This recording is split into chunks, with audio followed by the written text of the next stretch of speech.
vous venez de vous équiper pour la pêche. Vous avez votre canne, vous avez acheté des hameçons, des leurres, tout ça, vous êtes prêts, vous êtes prête. Mais là, ben c'est ça, c'est les premières fois, fait que vous n'êtes pas trop certain comment monter votre canne à pêche, comment pêcher, puis c'est normal, hein, parce qu'il faut commencer à quelque part. Alors aujourd'hui, initiation pour la pêche de la truite mouchetée.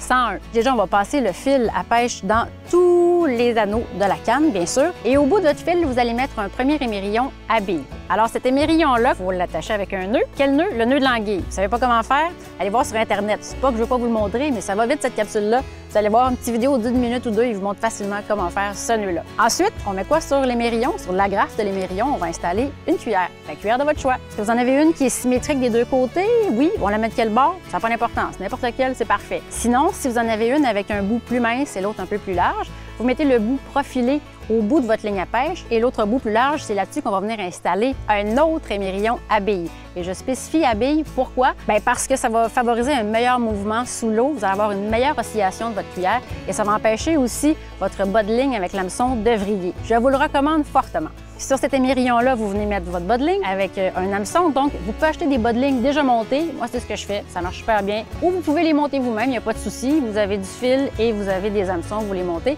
et vous l'installez au bout de l'émerillon. Par la suite, qu'est-ce qui reste à mettre? Bien, un ver de terre ou un leurre artificiel. Le ver de terre fonctionne super bien, c'est pratique, commun, il n'y a pas de souci, ça marche. Sinon, vous pouvez utiliser des leurres artificiels. Il y en a toutes les sortes, hein, imitation ver de terre, sangsue, méné, alouette. Il y a tout ce qu'il faut. Est-ce qu'on choisit artificiel ou ver de terre? C'est à votre choix. La différence entre le leurre artificiel, c'est que lui va pouvoir être utilisé un peu plus longtemps. Hein. Vous allez pouvoir l'utiliser plusieurs fois, prendre quelques poissons quand même avant que vous ayez à le changer. Mais les deux, c'est deux façons faciles de prendre de la truite. Une fois que la canne est montée, c'est le temps de mettre sa ligne à l'eau. Bon, est-ce qu'on fait des lancers? Oui, pourquoi pas. Vous pouvez aussi pêcher à la traîne, dans l'embarcation. Vous allez couvrir plus de territoire. Il y a des moments où ça va mieux fonctionner avec des lancers, peut-être, des fois à la traîne. Ça dépend, il faut essayer. Il y a différentes situations, circonstances de pêche. Et une fois que ça mord, là, il se passe quelque chose au bout de la ligne, ça titille un peu. Que fait-on? Bien là, il faut ferrer, c'est sûr. Et encore une fois, qu'est-ce qu'on fait? On fait quand? On fait comment?